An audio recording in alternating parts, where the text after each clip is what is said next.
Greetings, Otaku Faithful. Thank you for joining me again this week. Once again, it's Larry Williams, OAW Commander-in-Chief, and once again, I'm joined by fellow YouTuber, fellow Rogue Gallery Incorporated member, and fellow Totems creative team member, Ugo Strange. What's up, everybody? It's Ugo Strange, a.k.a. Dennis Breaker. Strangeverse.blogspot.com. Go there.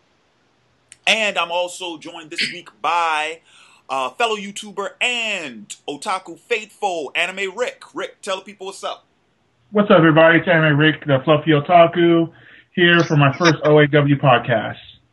And we're here to bring you yet again another OAW podcast right here on Otaku Assemble! Weekly. And as always, we're here to bring you the latest in this week's OAW podcast. Now, so funny thing, after we posted up the last OAW podcast talking about the potential Justice League movie, I thought it'd be a pretty cool idea to talk about the Marvel Cinematic Universe Phase 2. Now seemed as good a time as any. So, for those of you all who don't know, which I found out based off of the post that I did on the OAW Facebook page, the Marvel Cinematic Universe Phase 2 is the upcoming 5 films by Marvel Studios, and those films are as follows: Iron Man 3, Thor: The Dark World, Captain America: The Winter Soldier, Guardians of the Galaxy, and of course, The Avengers 2. And for those of you all who probably haven't realized by now, Phase 1, of course, were the originals, which were Iron Man, Iron Man 2, The Incredible Hulk, Thor, and Captain America, the first Avenger, and then, of course, the Avengers. So, I thought it'd be a pretty cool idea to pretty much give our thoughts on the upcoming 5 films, and then we'll wrap this whole thing up giving our thoughts on the early news, announcements, and speculations about Phase 3. So first things first, let's talk about this May's release of Iron Man 3, and we'll start this thing off with my man Ugo Strange. Alrighty, so we're talking about the May release of Iron Man 3. This is looking very promising because another element is being introduced into the world, into Iron Man's world at least, the supernatural, if we're going there with the Mandarin, which I can only imagine they are, but I mean, the trailer hasn't shown him doing anything, with the rings and whatnot, with the gems or anything like that, so I don't know where they're going with that. It looks good, though. The trailer looks freaking boss as hell, but I'm pretty sure a lot of people are happy now that the Mandarin's being introduced. I'm very happy about that. So yeah, it's just really, really bringing everything to raising the stakes, because after the Avengers, where can you really go with Iron Man and putting him in a position where he has to handle another sort of personal terror with him and Pepper, being in a relationship, the world kind of coming after the aftermath of the Avengers. So I think this is the best place to do it, since Tony Stark is kind of like the most public figure of the Avengers so far. And with the way Avengers ended, with the people in the shadowy room saying, where are these guys?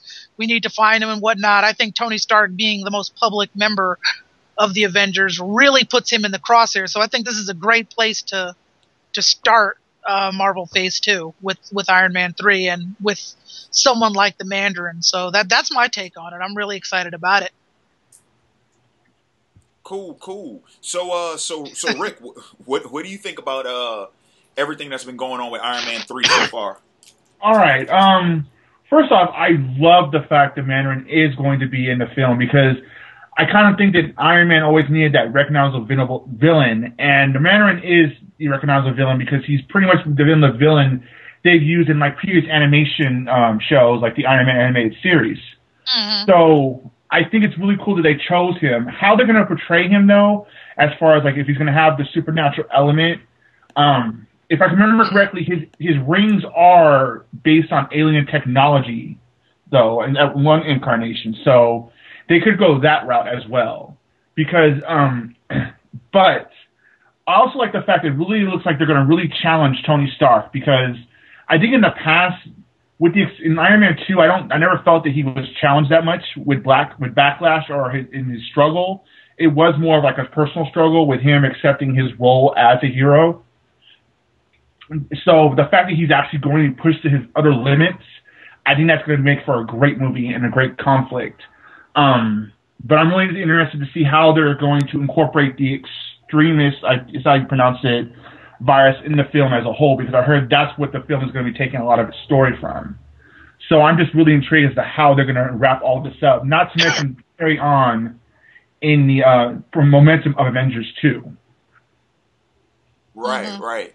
And so, I mean, a couple of things I wanted to address, just based off you guys' comments and whatnot. First off, I'm going to address that trailer.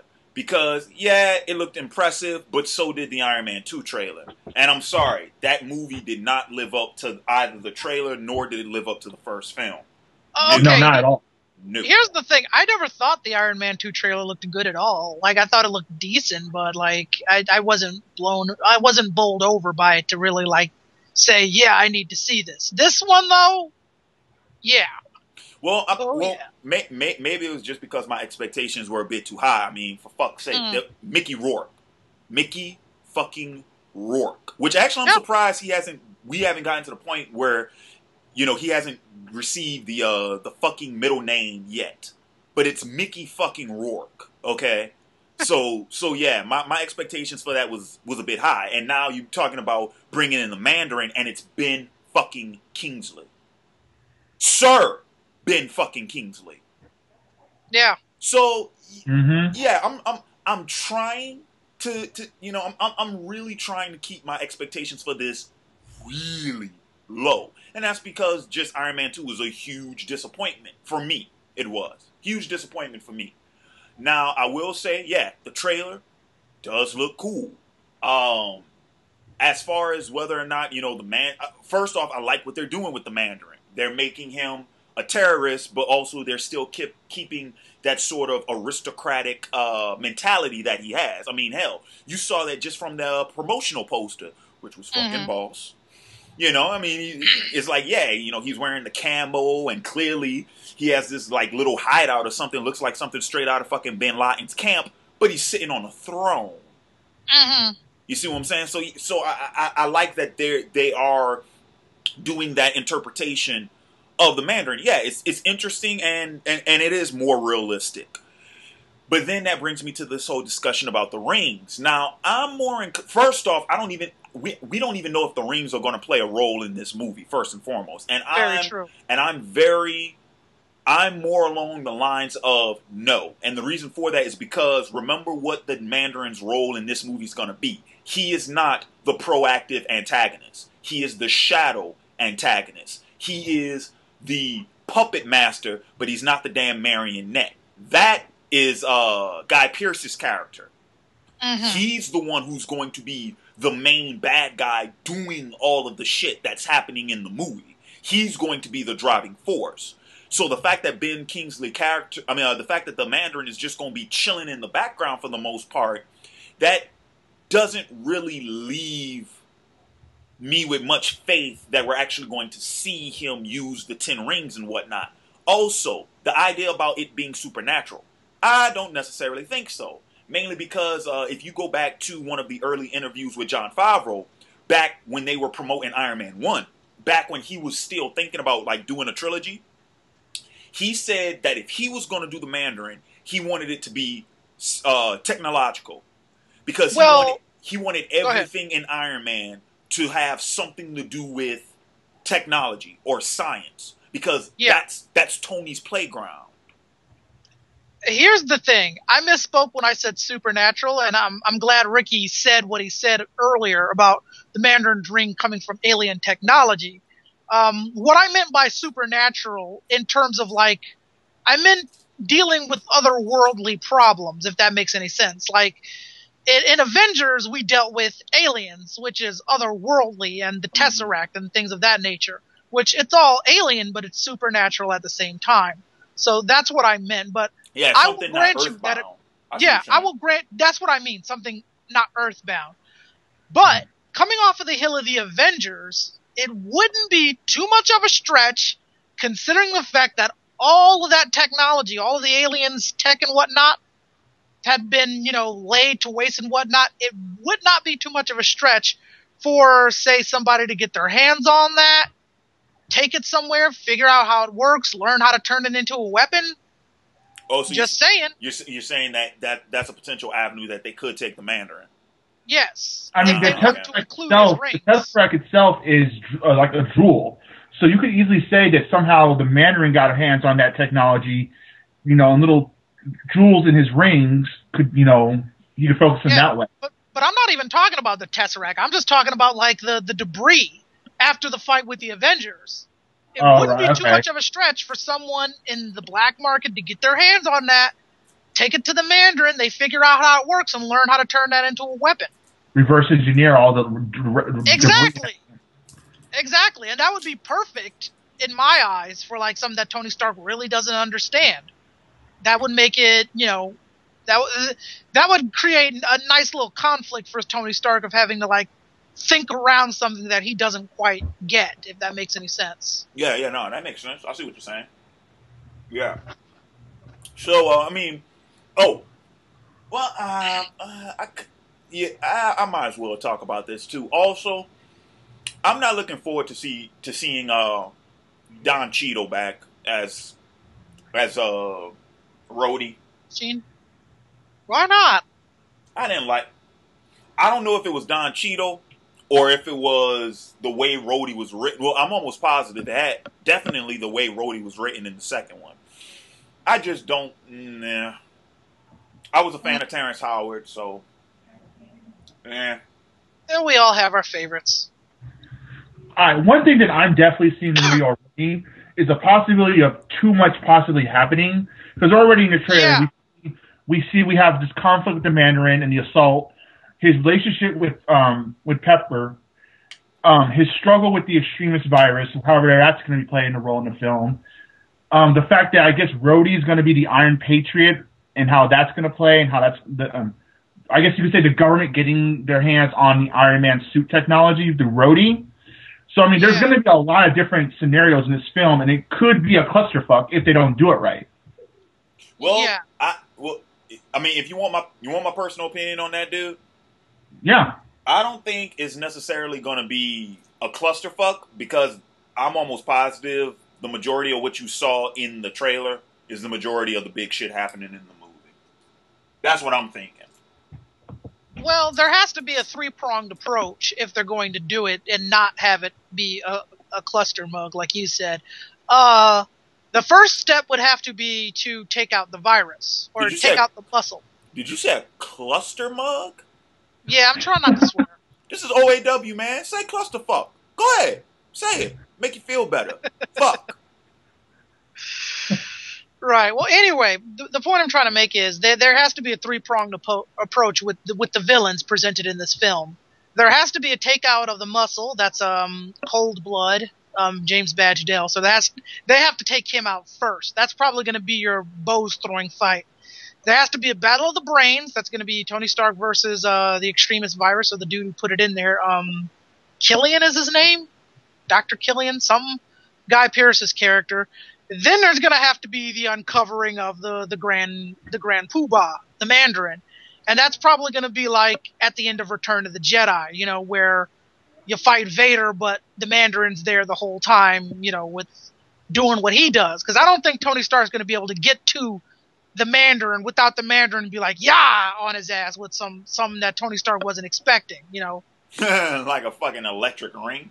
Yeah, that's what I'm saying. A fucking lightning ring. That's what I'm saying. Bitch, yeah. There has to be some kind of that, because, it's going to be disappointing if Tony Stark and the Mandarin don't come to some kind of blows. And Tony Stark in the Iron Man suit would kick the Mandarin's ass if he didn't have something to be like, yah on your ass with them rings. So that's what I think is going to happen. Yeah, Tony Stark in his suit against Mandarin without his rings. But if you take away Mandarin's rings and Tony's suit, Tony getting fucked. Yeah. Mandarin's a goddamn kung fu master, man. Of course, that's what I said. Tony Stark in his suit against the Mandarin without his rings pretty much is lame. So what I'm thinking is, the Mandarin takes his rings, messes up that suit and whatnot, then maybe Pepper Potts swoops in for the rescue, but that's neither here nor there. That'd be cool. I mean, shit, she saved his ass one time. Might as well do it again. Like I said, but it looks like in the trailer she's going to be the damsel in distress, and I hope that's not what they do. I'm thinking only for the muscle part, only for taking out Cold Blood, only for that part. Because he was there when she was in bed and whatnot. He woke up and they saw him there. So, well, but anyway, yeah, Man 3. We will see in May when Iron Man 3 drops. I will be I got seeing one more question though about Iron Man 3. Do you think the Mandarin is going to be connected to that 10 Rings group in the first movie? Probably. I think it would be stupid not to. I mean, yeah, it'll develop a nice line of continuity. Exactly. That's what I'm thinking. Which again is why I think that alien technology is going to play a role, or at least it should. But yeah, we'll see when it drops. Lord knows I'm probably going to the midnight release. I will be reviewing that shit, and I will let everybody know what I think of it. And like I said, I don't mean to be a negative Nearly, but I mean, come on, Iron Man 2, shit. So I'm not really. And then not only that, dude, it's the third movie, and you switch directors. Trilogy curse anyone? The second movies are usually the worst, are usually the weakest, but this one's having a lot of steam behind it after the Avengers, so we're dealing with a very different playground than we did previously, so it might just be like a return to basics, almost. We will see. So, next up on the list, November's release of Thor, The Dark World. Yes. Now, granted, same situation. Hey, just so y'all don't think I'm playing favorites or nothing. Yeah, Thor got a different director this time around too. But I trust this guy. Who's the director on this one? What is his name? Alan Taylor. I'm on the wiki page for each one. So if you want, I can read the little brief synopsis they have already posted. Well, I mean, like, Alan Taylor got the job and whatnot, and up to that point... Oh, okay. Yeah, not too many people knew who he was, but he got a lot of early buzz because he directed episodes in Game of Thrones. So that's why when he was announced, a lot of people kind of like shit themselves. Oh my God, this is gonna be fucking awesome. Which I mean, of course I've seen the episodes he's directed. I know he's a competent director. But I also think this is actually, I'm a little bit more excited because I think this is the biggest budget he's ever had to work with. So, so it'll be real interesting to see a director who, for the most part, has kind of been limited to television, now on the grand stage. I mean, and I'm not just talking about grand stages in film in general, but you're talking about a fucking multi-million, $100 million blockbuster film. So, this is a nice little playground for him to, work out. Right. So we'll go ahead. Let's get this roundtable discussion about Thor, The Dark World underway. I did not see Thor. I'm still kicking myself about that because I really wanted to. Then you have no place speaking, sir.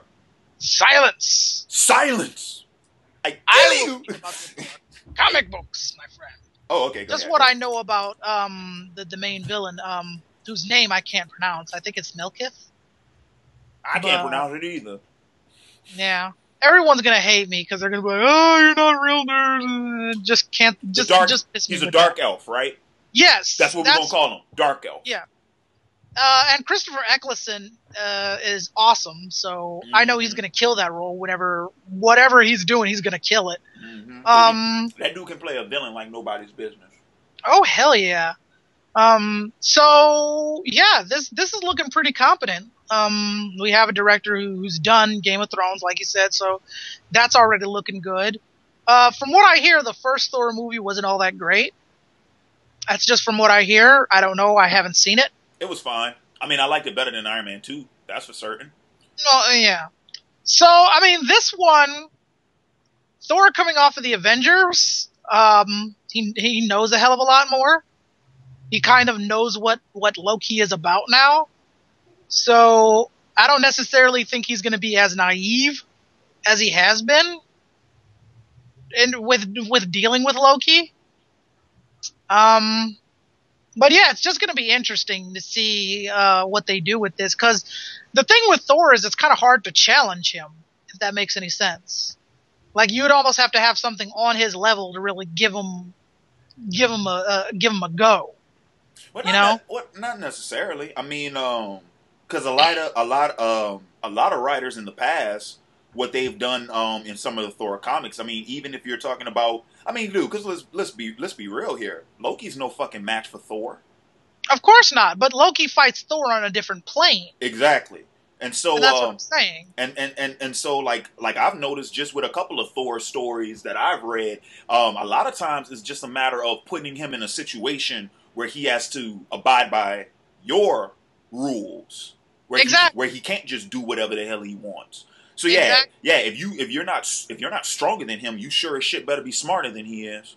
Exactly, and that's what I'm saying. It's kind of difficult to challenge Thor on that level. So this movie, I'm expecting it to be a little bit less of Thor, smashing things, and a little bit more of Thor having to actually think through some problems.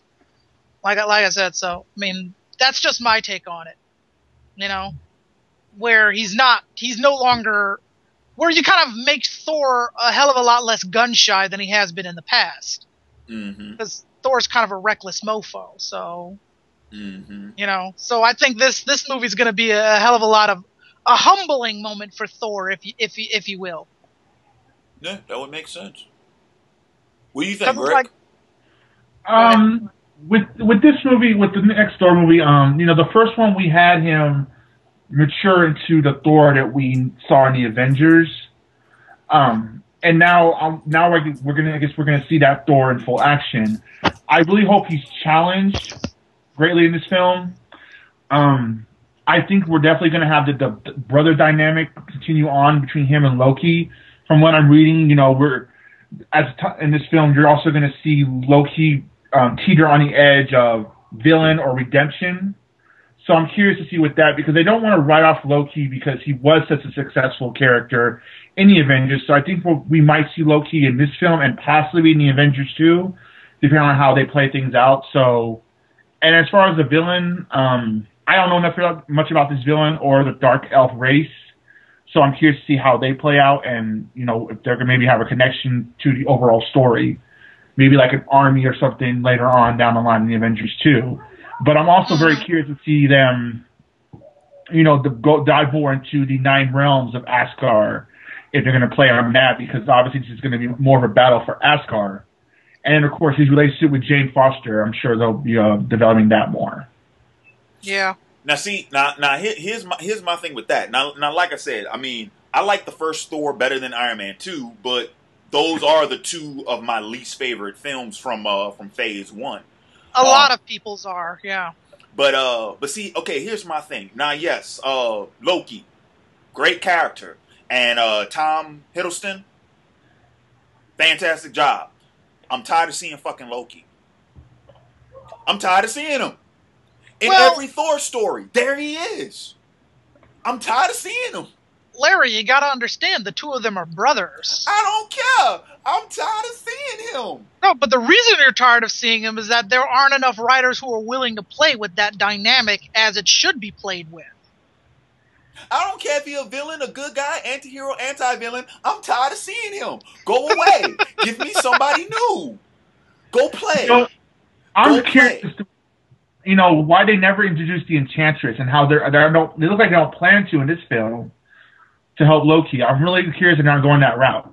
Why? I don't think they would. Yeah, where's the Enchantress? Where's Hel? Where are these?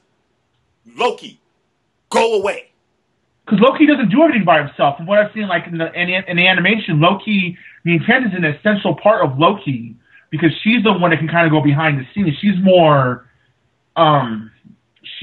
stealthy, I guess. I don't know what I can think of. To where Loki always gets caught, the Enchantress is always there to kind of bail him out or continue on his plans. just like he did in the Avengers, how she assembled his team. You know, I wouldn't mind him going that route in this phase 2. Yeah, I would like them to do that too, but I don't think they would. If they do, they're probably saving it for like Thor 3, like the third movie, if they want to use the Enchantress. Or Lorelei, or, you know. All I'm saying is, I'll take a hot blonde in that outfit over fucking Loki. I'm tired of seeing him. Take your ass in the closet and close the door. And don't come out till I tell you. I'm tired of seeing Loki. Period. Here's the thing, though. I don't think we'll see much of Loki, though. Like, I think we'll see him, but I don't think he'll do, like, that much. If anything, he's gonna be more of a supporting villain. He's not the main villain. He needs to go away. Now, second thing. Thor's Earth cast, the human characters, weak. And I don't really care to see them at all. I would much rather, especially since this is talking about the Dark Elves and their realm and all that jazz, keep the whole damn thing there. Keep the whole story off Earth. That'd be awesome. I think they will. That would be awesome. I think they will. Shit, that's what I thought they were going to do with the first movie. Because the first movie... No, Larry. Hear me out. Hear me out. I figured they would have done something like that with the first movie because it's the origin story. It would make sense that it would take place the majority in fucking Asgard. I didn't know, but prior to seeing the movie, that like they wanted to get the entire, Thor in Asgard cast out on Earth return. I didn't know they wanted the whole damn thing in fucking in the same movie, because my thing was I figured that the first movie would have ended with him getting cast out, which is why he would be on Earth when the Avengers rolled around. I didn't know they were doing the whole return and then go back thing for Avengers, so I was kind of surprised by that. Well, see, if they did do that, then the Avengers would have to be him getting acclimated to Earth. Yeah, they wanted to get that out of the way. That's what I thought they were going to do. Yeah. Yeah, but I mean, then that would have made the Avengers longer than it needed to be. Yeah, that's true. So it's like the best just to establish all that crap early on, instead of the Avengers becoming like the Thor getting acclimated to Earth show for like a good portion of it. That's what made the Avengers work, is that all of that shit was out of the way, so they could just go straight into the story. Right. So, I mean, if they weren't doing an Avengers movie, then that would have worked. That would have been a nice setup for Thor 2. But with Thor 2, I think the vast majority of this is going to take place in another realm. I don't think it's going to be on Earth. Because I think that's the whole setup for Marvel Phase 2, is that all of these characters have dispersed now, they parted ways, and now they're dealing with their own crap again. Yeah. So you got Iron Man dealing with the Mandarin, Thor dealing with things going on in his realm and Asgard and what's going on there. I don't think they're ever going to be in contact with each other or in contact with Earth, Thor at least, only like briefly. Well, Well, I mean, but they got the whole, like, all of the human characters are back for the sequel. Yeah, that might just be Thor contacting them or asking them for help, but I don't think he's gonna ever like come down to Earth and do something. What the hell are they gonna do to help him against a motherfucking dark elf? I have no clue, but hey, I'm not writing this, so we'll just have to wait and see the movie. See, but that's a good point. Like not so with Thor, but like, all right, with Tony Stark, why would he not ask S.H.I.E.L.D. to help him in his situation? He doesn't like S.H.I.E.L.D. Yeah, no one. He likes still S.H.I.E.L.D. doesn't trust him. Or even like Cap. Why not ask Cap? He doesn't trust S.H.I.E.L.D. either. No, Cap doesn't like S.H.I.E.L.D. either. Because they were making Hydra weapons and whatnot. Okay, I just want to get this out for everybody. For all of the casual listeners, casual Marvel fans or whatever, because only the diehards really know this. Nobody likes S.H.I.E.L.D. Very true. Nobody likes S.H.I.E.L.D. And by extension, nobody likes Nick Fury. Although, if memory serves correct, and let me just fact check this right now, because I think Tony Stark is the new director of S.H.I.E.L.D. Oh, in the comics now? Yeah. I think he's the current director of S.H.I.E.L.D. I heard something like that. I thought that was done though. I don't know. Let me check. You guys don't have to be silent while I check this. Inquiring minds want to know. Shit got suspenseful. I personally get similarly too. But yeah, so I mean, cause like I said, the casual fan won't notice because they're trying to shoehorn Shield into every facet of every fucking Marvel property right now. You know, Yeah. I mean, all the fucking TV show. I mean, fuck, Shield's getting his own TV show. All the fucking animated shows they got right now. All the ones they got coming out. All the fucking movies. Just so that we're all on the same page, though. Nobody fucking likes Shield. Nobody. They are a rich, powerful, organized nuisance. They are the fucking colony of ants that keeps appearing on your goddamn driveway every fucking spring. And you keep trying to figure out why the fuck they keep showing up. And you gotta hose them down. And then 2 weeks later, they back again. I'm sorry, I got an ant problem over here. Hate them bastards. Make me sick. Can't stand their ass. Anyway, so Thor 2, like I said, I'm just hoping it takes place more in the realms that we haven't seen yet. And quite honestly, don't really care to see him on Earth. Just because I don't like his fucking cast. And don't get me wrong, I'm not talking about the actors. Fucking Natalie Portman. She's Natalie Portman. Enough fucking said. What's my other boy's name? The cat who plays the other scientist. Oh, Stellan Skarsgård, or however the hell you say his name? Yes. Fantastic fucking actor. And then even the little assistant, whose name I should remember. Kat Denning. Yes. That's the actress, though, but I don't know her real name. I mean, her character name. Dude, I would watch Kat Dennings all day. All day. For obvious reasons. 2 big, warm, soft, cuddly reasons. But her character is fucking annoying. And in the grand scheme of things, her character is useless. I think we know we're going to get more of the 9 realms and Asgard in this film. That's what I think, too. I really do. All right. Because it would make no sense for him to be on Earth, because we're not on Avengers yet, so. Unless he got kicked out again. The motherfucker has to lock his ass out of Asgard. It's like, God, motherfucker, open the door. Let me in. I ain't playing. It's like, y'all better open this door. Anyway. Okay. So, yeah. No. Tony Stark is no longer the director of S.H.I.E.L.D. It looks like it's actually Captain America. I wonder what brought that on. Which is a great segue for the Winter Soldier. Mm-hmm. So, Winter Soldier. Well, fuck, Ugo, you brought it up. You start off. Nicely done, Ugo. Nicely done. See what he did there? Yeah. Yeah, that was called research. Okay, so the Winter Soldier. Captain America kind of has the same problem that Superman does, is that people don't necessarily relate to him. I do. I know, and that's the thing. But we're geeks, though. We know these things. But as far as like the average viewer, people like edgy superheroes and whatnot. I don't know. Yeah. The dark, everything has to be dark and edgy. And it yeah, has to be realistic, you know. Yeah. I don't like this person because they not realistic, which is another bullshit reason for saying they're not cynical. Yeah, Captain America's so damn wholesome. Mm-hmm. So I think with the Winter Soldier, it's really going to like take Captain America outside of his wholesomeness. If we're dealing with Bucky Barnes being resurrected from the dead and being, brainwashed into being an assassin, for those of you who don't know, that's what the Winter Soldier is about. So I think that's going to be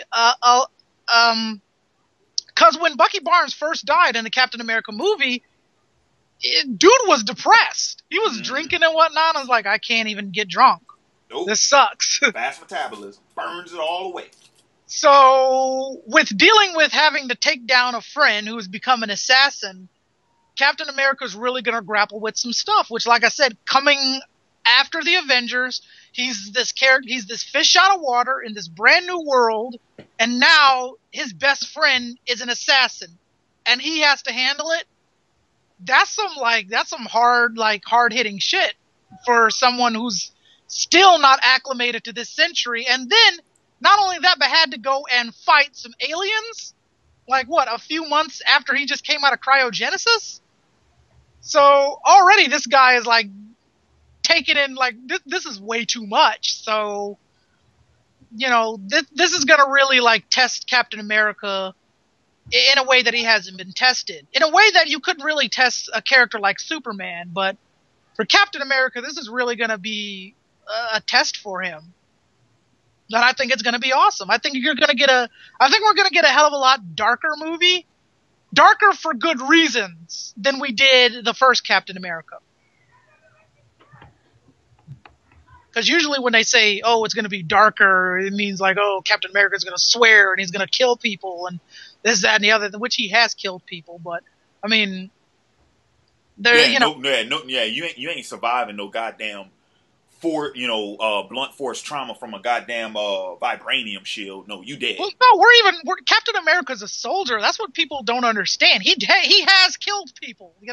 Let's not get that twisted. He was shooting people all up in Captain America. But so we're gonna have to deal with. I mean, Captain America's gonna have to deal with having to take down one of his friends. And we also got the Falcon coming in. Yes, awesome. To be honest, I ain't that damn hyped up about the Falcon. I just want to see a brother in the goddamn movie. Yeah. Yeah, I'm just ready to see a brother in tights again, goddammit. It's unfortunate that it's not Black Panther yet, but I do think a Black Panther is going to happen. I do think that's going to happen. I really do. But it's the motherfucking Falcon, and you best damn well respect the Falcon. Yeah, so I think that was a Robot Chicken reference for anybody listening. Yeah, well, but I think he's going to be kind of teamed up with Captain America, and I think the two are going to kind of learn off each other, where you have the Falcon kind of, for lack of better words, holding Captain America's hand through the new century, if that makes any sense. Now let me ask you this question, though. Given the story, and given the fact that I think for the most part we are dealing with a limited cast. And when I say limited cast, I mean like this. In Iron Man, you got Tony Stark, you have Rhodey, you have the villains and whatnot, right? But let's face it, Iron Man is a story where it's pretty much about a guy and some robotics and everybody else who managed to get their hands on robotics, right? And then in Thor, it's all gods. Do you think that the source material for Captain America Winter Soldier is enough to pioneer a film? Because let's face it, first Captain America, right? Great fucking film.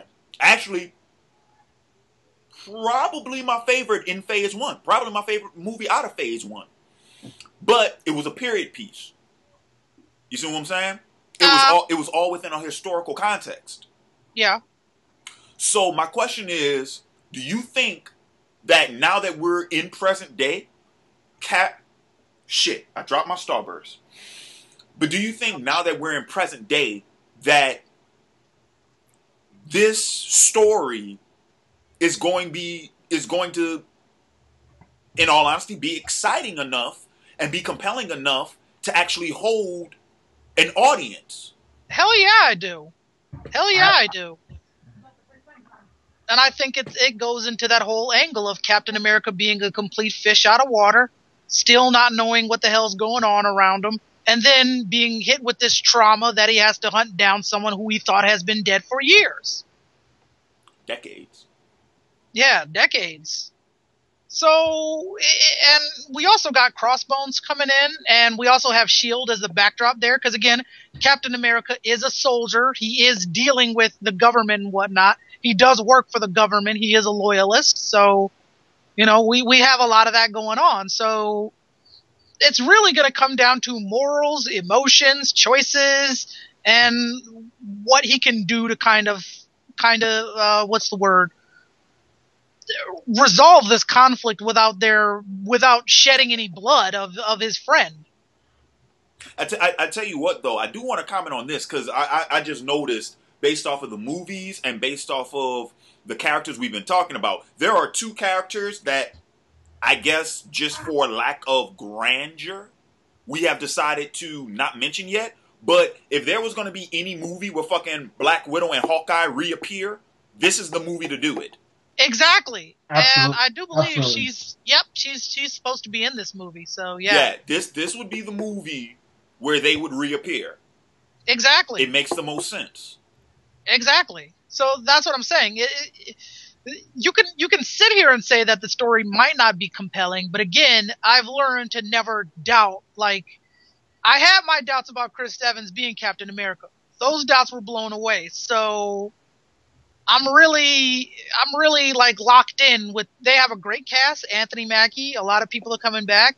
So I'm really locked in on how they're gonna go about doing this. And this is a direct adaptation of The Winter Soldier, which I think is good for a Captain America movie because there isn't really much in the way of Captain America where the story is really malleable, if you know what I mean. Right. For me, I mean, I think this movie is going to be really good. Because you're going to have, I think the aspect of it is, of course, Cap being fish out of water. I think that's definitely going to play a part in the story. And I like what Ugo says with maybe Falcon, maybe kind of mentoring Cap into adjusting to new times.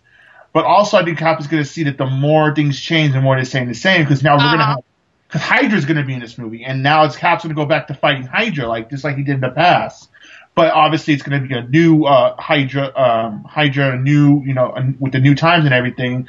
And I'm curious, are they going to, they're going to bring, I can't pronounce his name, Amir Zola, the scientist from the first movie, is supposed to be in this movie. And I'm thinking that's probably going to be along the lines of the villain setup with him, Crossbones, and obviously the Winter Soldier. And I think that Captain America movie has the potential to do a really emotional story because Cap is going to be fighting against someone who he considers like his brother. Mm-hmm. And that's something that the other films can't really produce. I mean, you have that same thing with Thor and Loki, but I think that's kind of de-emotionalized with the supernatural element of everything.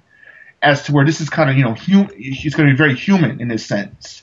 Straight mono. And I think that brotherly kind of conflict, I think, is definitely going to play a much stronger role and create a really compelling story in this film. I just want to see a brother in tights. It's about damn time. No, seriously, man. It's been too damn long. It's about damn time.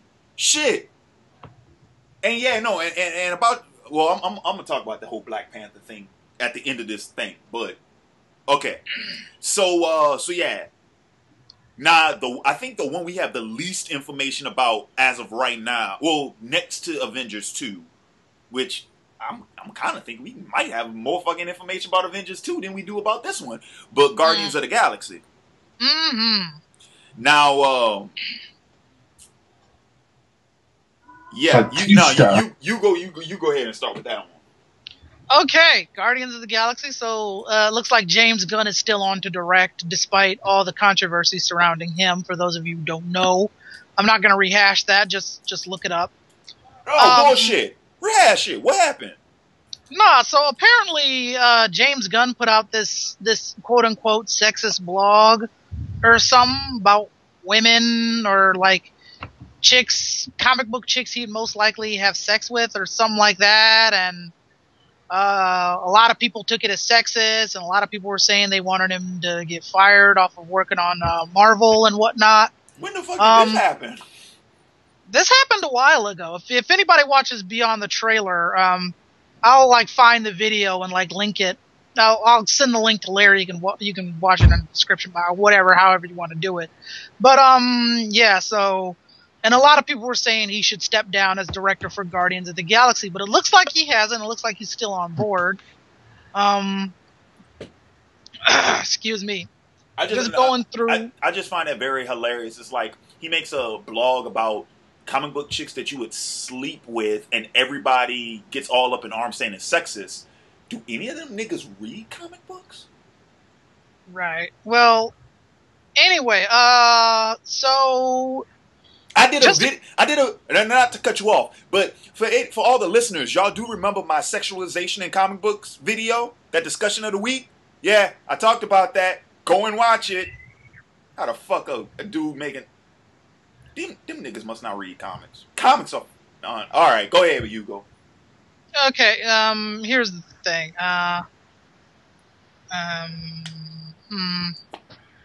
Let me see if I can actually find it. Whatever. I'm not going to look for it. But anyway, just going through a quick rundown of the things he did. He served as a writer on the 2004 Dawn of the Dead remake. So, thumbs up there. He served as director and writer of the movie Super. I haven't seen that one. I have it, though. He served as a writer on Lollipop Chainsaw. Oh, now I see where that sexist comment came from. But okay, so yeah, he doesn't exactly look too like. I'm not too blown over by his resume here, so. But yeah, so he hasn't stepped down. We got Chris Pratt coming in as Star-Lord. That's going to be interesting. Oh, so they did cast Star-Lord already. Apparently, I don't know. I'm going off of Wikipedia. I don't know how solid this information is, but it looks like he's cast as Star-Lord. They have him there, so yeah. Okay. So that's going to be interesting. The most interesting choice, however, is Batista as Drax the Destroyer. Probably doesn't talk that much. Oh shit, Chris fucking. Oh, I like this guy. Yeah. I like Chris Pratt. He is a cool I like him. Yeah. Yeah. But yeah, so that's the biggest bit of news is Batista being Drax the Destroyer. Now it all depends on which Drax they're going for, because the modern interpretation of Drax is he's kind of this very savvy, calculated kind of big brute, almost in the vein of Bane, sort of. But for anybody who's read the Infinity Gauntlet and the Infinity War, knows that Drax the Destroyer is kind of an idiot in those books. And since it looks like the Marvel Phase 2 is setting up the Infinity Gauntlet or setting up early Thor, they might be going for the stupid, slow-witted Drax. Or at least a Drax that doesn't say much. As opposed to the modern Drax which we have now. Yeah, but they have a couple other people to cast. I'm sorry, I didn't mean to cut you off. I'm saying, I hadn't taken that into consideration. I mean, I figured the strong silent type, but an idiot. Yeah. Well, I'm not saying if they go for whatever they go for, I don't think he's going to be saying much. Right. I'm hoping for the strong silent type. You and me both. Because if that's the case, then he'll be all right. Yeah, that'll work for whatever he does. But anyway, they have 3 more roles they got to cast. Gomorrah, which for those of you who don't know, that's Thor's sort of adopted daughter. I mean, not Thor, but Thanos' sort of adopted daughter. Kind of took her under his wing, trained her, that other stuff. I can't wait till they cast her. Yeah, that's going to be interesting who they get for her. They got Groot. Don't really know much about this character. Groot? Yeah. The tree? Is he? Yeah, he's a giant tree. Yeah. It don't matter. He's going to be CGI anyway. Get a good voice actor. Get Keith David. That's what okay, yeah, that'd be awesome. But that's what I'm worried about, is that this movie looks like it's going to be CGI heavy. It is. There's a talking raccoon. I know. And that's what scares me about this particular installment of the Marvel Cinematic Universe. I hope that they don't go for a CGI raccoon. Oh, they're going for it. You should know by now. I really hope they don't. Oh, dude, you should know better than that. Because they can do so much better with prosthetics. I mean, look at Chewbacca. They didn't CGI that. So what? They're gonna get a little person with prosthetics and makeup to be Rocket Raccoon? I would prefer that much more than CGI. Oh, come on, man. It's 2013, bro. I honestly would prefer that so much better than CGI. I would too. Actually, no, fuck that. I would prefer a puppet, to be honest with you, with animatronics.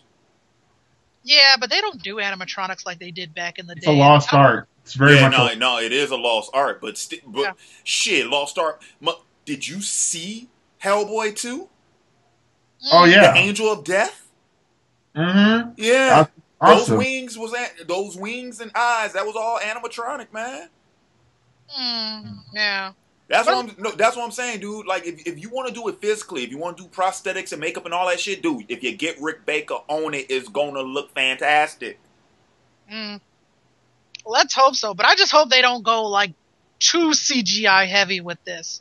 I think the whole damn thing gonna be CGI. Oh, that's gonna suck balls. Unless it's like Sin City, it's gonna suck balls. Dude, what I'm saying is this. Think about it like this. They are a lot more likely to do that than what you're talking about. And you know they are. I know, and I don't want to accept it. Stop. Why are you doing this to yourself, man? Just accept it. This is the way of Hollywood nowadays, man. No. You know, the shit that actually took, effort is now being replaced with what's easy and cute and fun and hip and new, and to be honest with you, too damn fucking expensive. Yeah, I really hope that since they are going to go the CGI route, I hope it's like CGI mixed with.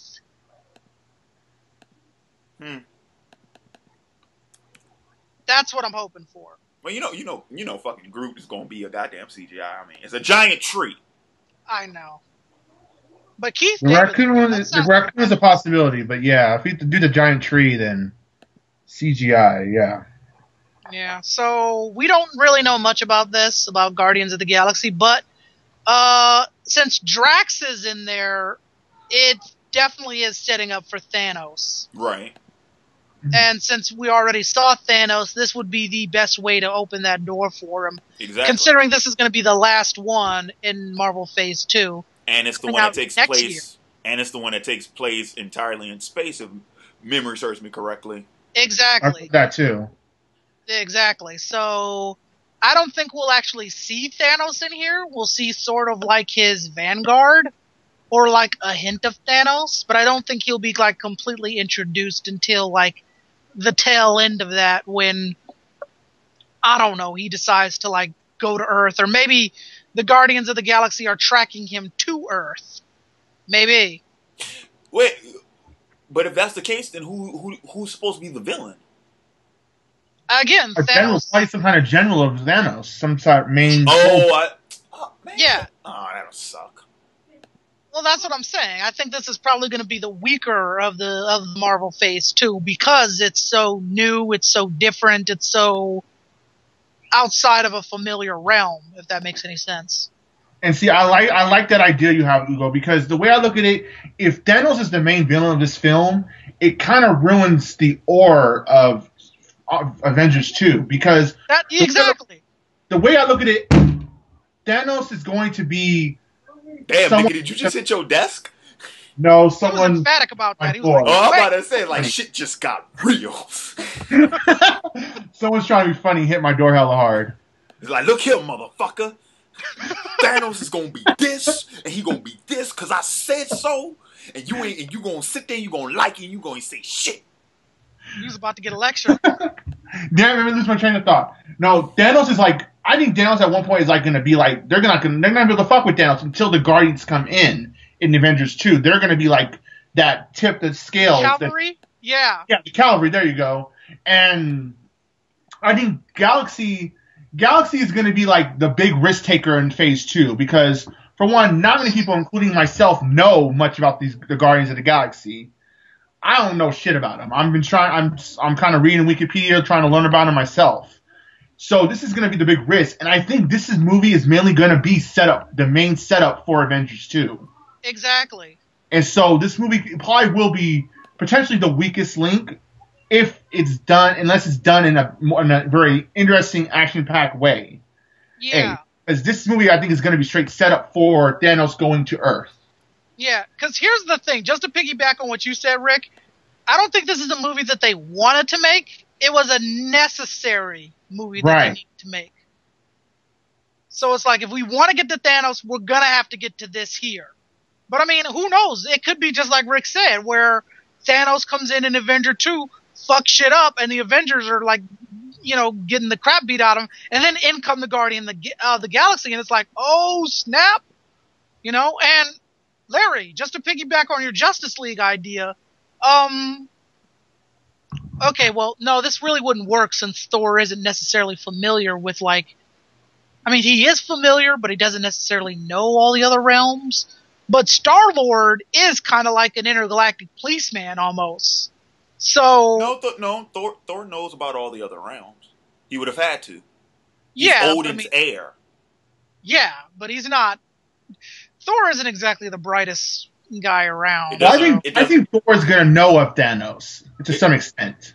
Yeah, but I'm just saying, you have Star-Lord there, who is kind of like the intergalactic policeman of the whole thing. So it would only be right for him to like be tracking Thanos and whatnot. So I'm imagining him and Captain America would get along really good. Well, see, here's the funny thing though, like, and I'm not knocking your guys' idea about how Guardians of the Galaxy would play out, but I gotta tell you, dude, that is not what I was thinking at all. To be honest, bro, my thoughts when I heard about Guardians of the Galaxy, I was like, okay, yeah, that makes sense. Why? Because, you know, that's how they're gonna introduce Thanos. But to be honest, I thought everybody except Rocket Raccoon, because he's the most popular character and he's too damn cute and you can't kill animals, I thought he was the only one that was going to survive. I thought everybody was going to die. And by the time fucking Thanos made it to Earth for Avengers 2, it's like, yeah, I took out these niggas called the Guardians of the Galaxy. Well, you see what I'm saying? And then the Avengers are like, oh, fuck. Well, here's the thing, though. That would only work to boost up Thanos as a villain. Right. But, yeah. like, putting him in Guardians of the Galaxy is almost kind of like blowing their load early. You see what I'm saying? And the Avengers wouldn't even know the Avengers wouldn't even know who the hell the Guardians of the Galaxy was. That's why Rocket Raccoon's there, to share the story. It's like, oh my god, this is what happened. He came in and he wrecked our shit, and we couldn't do nothing about it. We had to sit there and take it.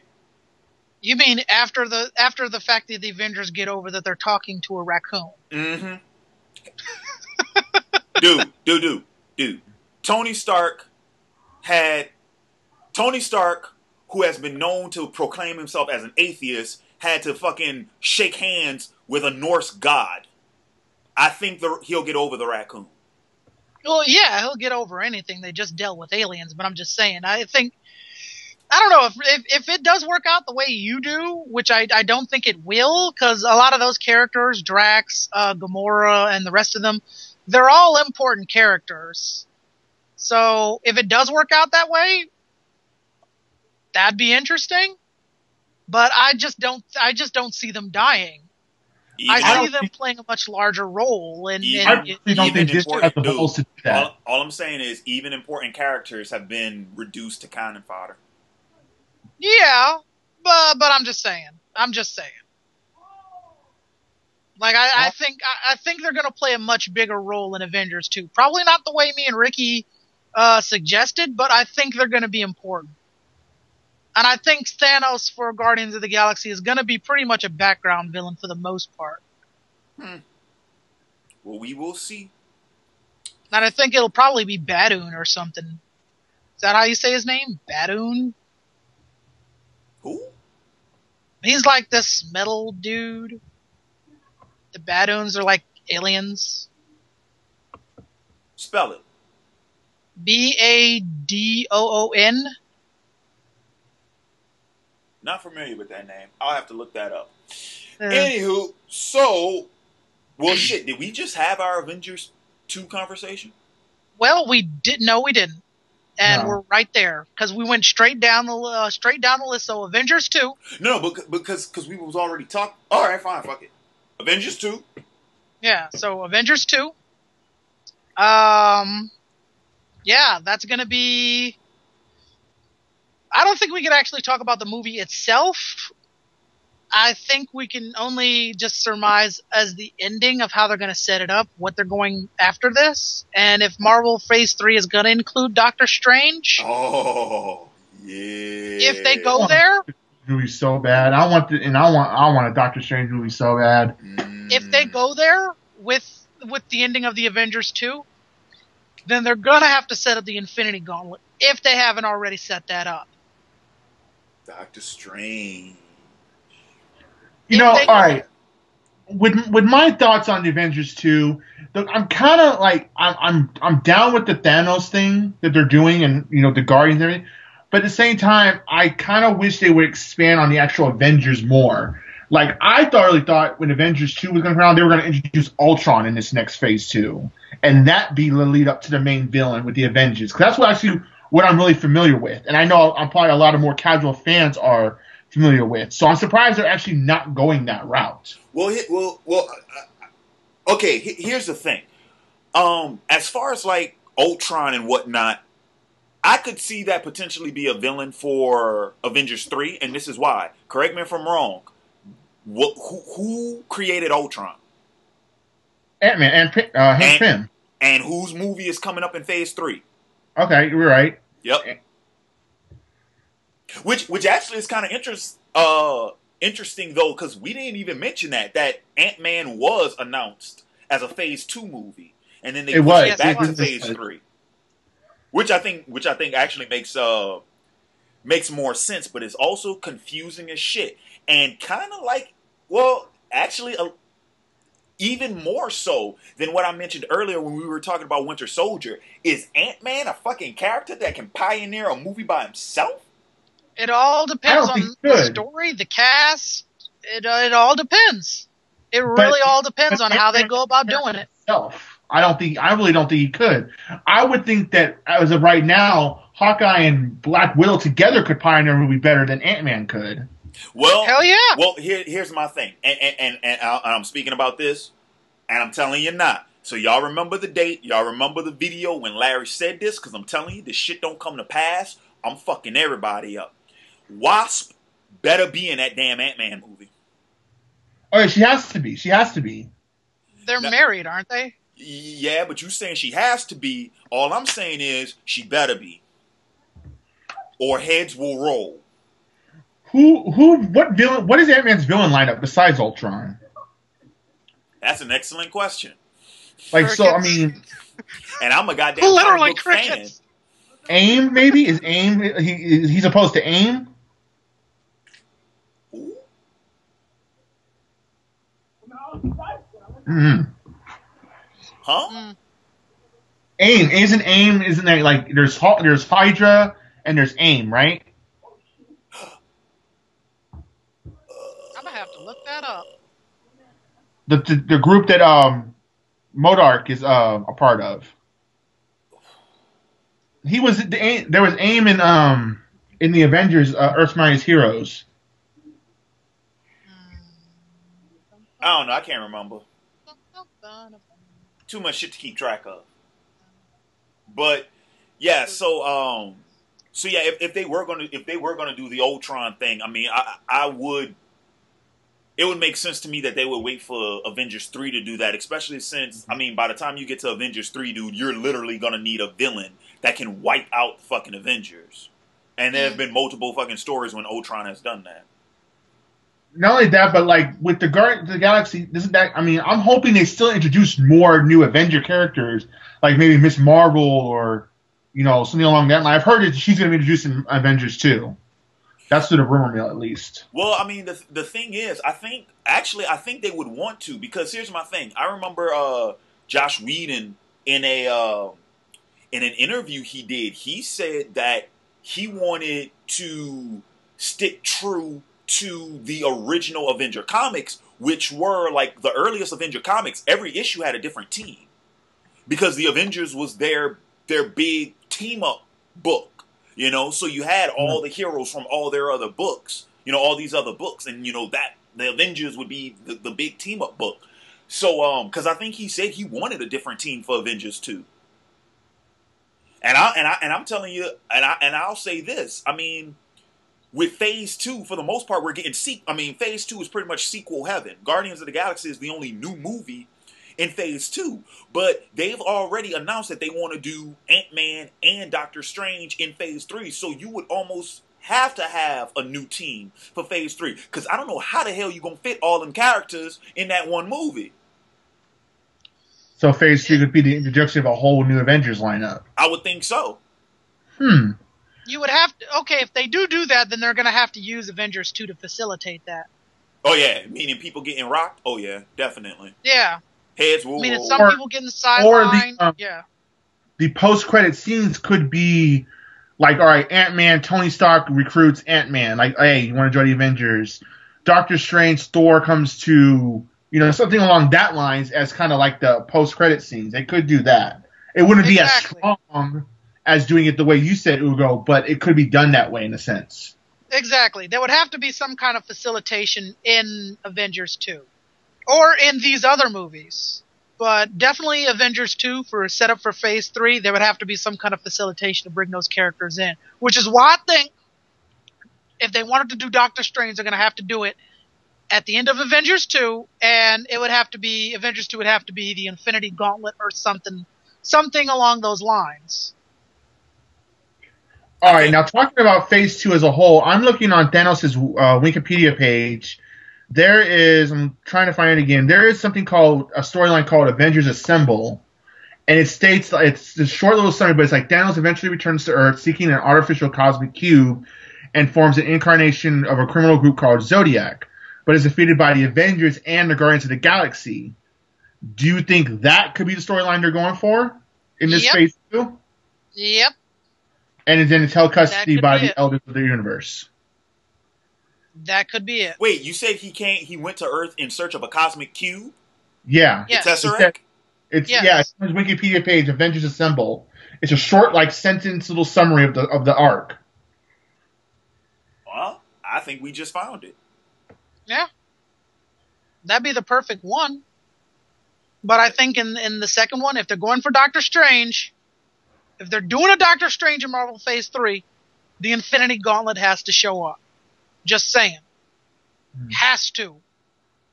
Now, with Doctor Strange, would the overarching villain of Phase 3 be Dormammu, or does in his movie? It'll be Dormammu in his movie. Yeah, probably. I tell you what though, man. Can't wait to see motherfucking Doctor Strange on screen with Tony Stark. Cause if they get Dude, Hugh Laurie to play Doctor Strange, it's game over. Oh, fuck that, dude. I'm sorry. The guy speaking is not a fan of House. I'm not saying it because of House. I'm just saying because dude looks like Doctor Strange. Love Hugh Laurie, not a fan of House. Anyway, but nah, dude. But like, I just really want to see that team up because remember Tony again. There's no such thing as magic. Everything is science. Really? Well, when Doctor Strange pulls a goddamn dragon out of his ass, explain that shit. Explain that. You can't. So yeah, this is something. Yeah, but they could go about the route to how DC does, because energy is energy just by how it's made. They kind of verify how magic is scientifically. That wasn't exactly established in any DC cinematic universe, so DC doesn't know what they're doing. Just quick question. Since I brought up pulling dragons out of their ass, is it completely out of the realm of possibility to think we might see Fing Fang Foom, maybe? Can a brother get some Fing Fang Foom action? I don't think so. Oh, damn. I mean, that could be the big final battle in Iron Man 3. Because there's got to be some kind of situation, because he's going to, supposedly he's going to have all his suits acting independently for whatever reason. And something's going to have to make him do that, and I would do that if I had a big-ass dragon I had to fight. Yeah, but how the fuck would the Mandarin acquire a big-ass dragon? If it is going to be a big-ass dragon, it's probably not going to be like a legitimate dragon, probably just like a mech. Oh, that would suck. But is it if they do it, an alien? but I don't think they're going to. It's not necessarily a dragon specific. It looks like a dragon, but it's actually some kind of alien being. Yeah. I would much rather see Fin Fang Foom as a dragon that fucking Doctor Strange pulled out of his ass. Take that. Yeah, I don't think we're gonna see Fin Fang in Iron Man. No, I don't need to see him. I know. If we do, he's probably gonna be a mech. Just saying. But I digress. That's lame. I tell you what though, man. Going back to a point that I mentioned earlier that I wanted to bring back up. Since we're talking about like Phase 3 and shit, Black Panther. That needs to happen in Phase 3 as well. Gotta happen. Look, man. Look, I'm just going off of the progression of brothers that been getting in tights. We had Rhodey in Phase 1. We got the Falcon in Phase 2. It's time to get motherfucking T'Challa in this bitch. Time to make it happen. Can he hold his? Can he hold his own movie? Fuck yes. Yes. Yeah? Yes. I've never read any Black Panther stories. Oh, then you don't know. You better get caught up on that Black Panther, boy. I've seen him, but he's always been like a side character. I've never seen him as a main character. Man, you better get on that Black Panther. No, Black Panther can fucking get his own goddamn movie. Yeah, Marvel Phase 3 would be the best time to start introducing a lot of new characters. Because by Phase 2, they've already proven they can do it. So Phase 3 is just like, let's put the kitchen sink in there. Why don't we? So yeah, if T'Challa's gonna get a movie, it needs to happen in Phase 3. Because if you're bringing in the Falcon, you can bring in Black Panther. Mm-hmm. Goddamn, the Falcon shows up before Black Panther, and I ain't got nothing against the Falcon. I'm just saying, Black Panther, motherfuckers. Black Panther. It needs to happen. It's a need to happen. I want to see the goddamn Black Panther Captain America fight. I want to see it happen. I better see it happen. That'll be an interesting fight. T'Challa. You didn't read the comics? Say what? You didn't read the comics? The fight in the comics? No, I saw that. Did you? Yeah. Oh, okay. It's been a while, but yeah. Yeah. It'll play out the same way. More I think about it, though, this idea of totally new lineup characters for Phase 3, I'm actually loving it more and more. The question is, does Disney have the balls to do it? And I think that the success of Guardians of the Galaxy is going to depend if Disney will go that route or not. Well, Disney doesn't have a call on that. They don't? That's Kevin Feige. No, dude.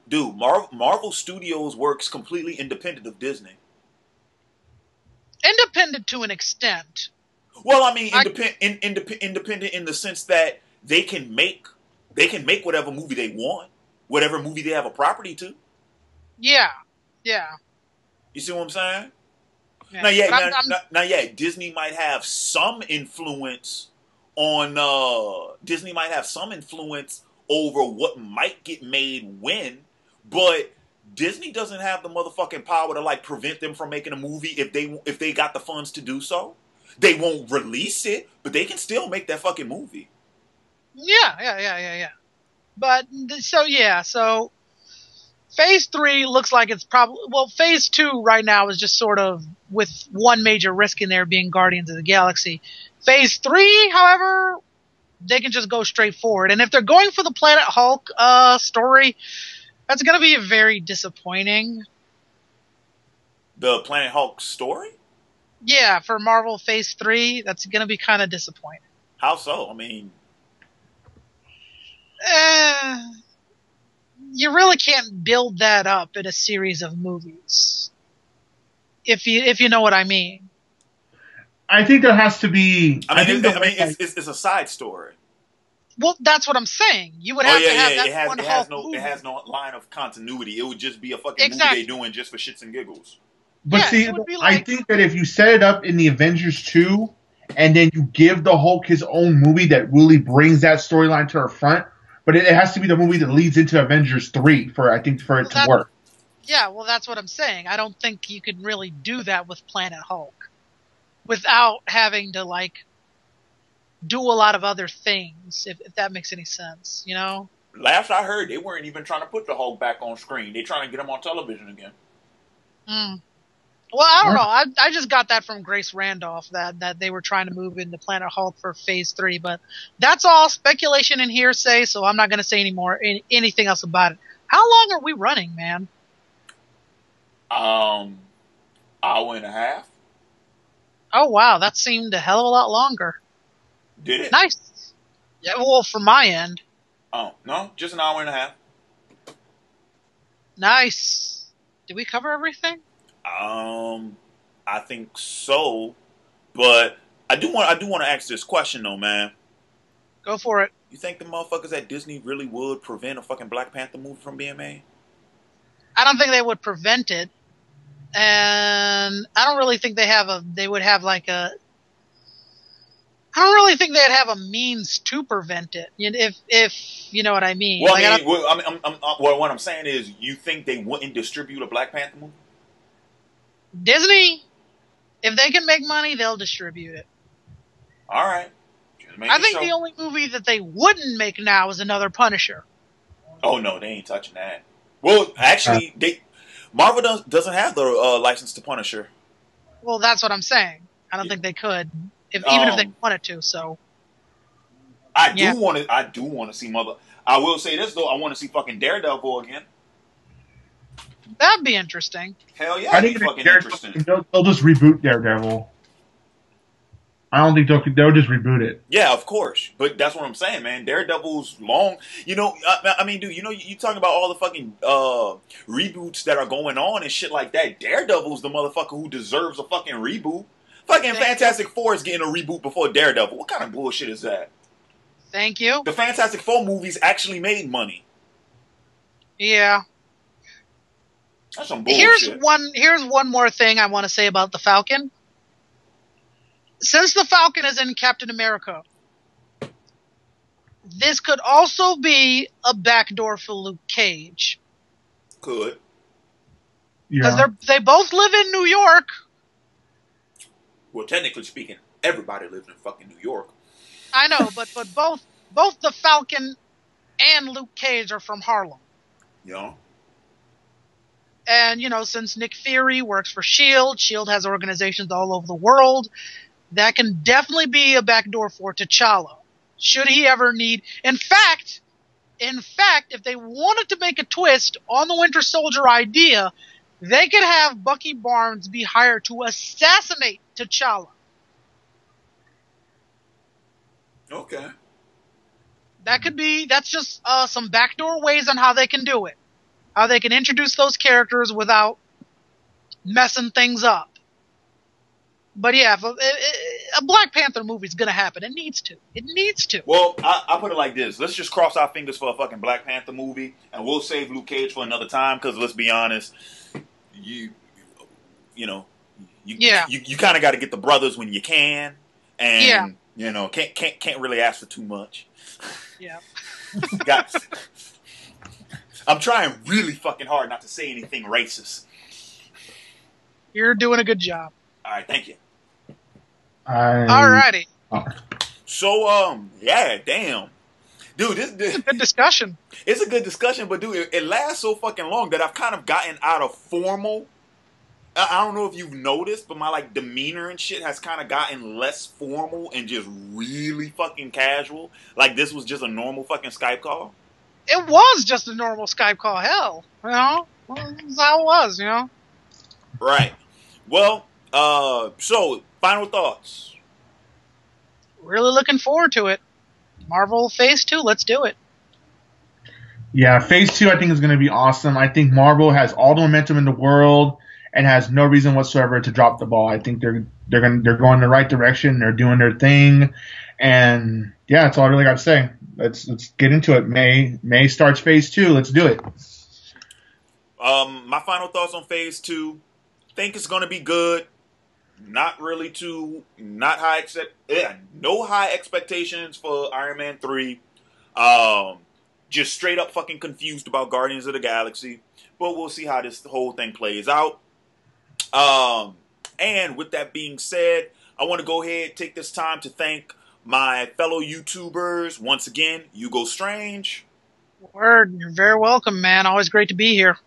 And fellow YouTuber and otaku faithful, Animerick. Thanks, Larry, for having me. It was an honor and a privilege, and I look forward to doing it again, bro. And with that being said, this has been Larry Williams, OAW Commander-in-Chief, signing off. In the comments below, feel free to leave your thoughts on Marvel Cinematic Universe Phase 2, as well as some of your predictions, expectations, or characters you want to see adapted in film. By all means, start up a discussion in the comments below. And I'm also going to take this time to remind you guys that Totems #1 is still on sale. Links will also be in the description box below. And with that being said, this is Larry Williams, OAW Commander-in-Chief, signing off. And until next time, peace.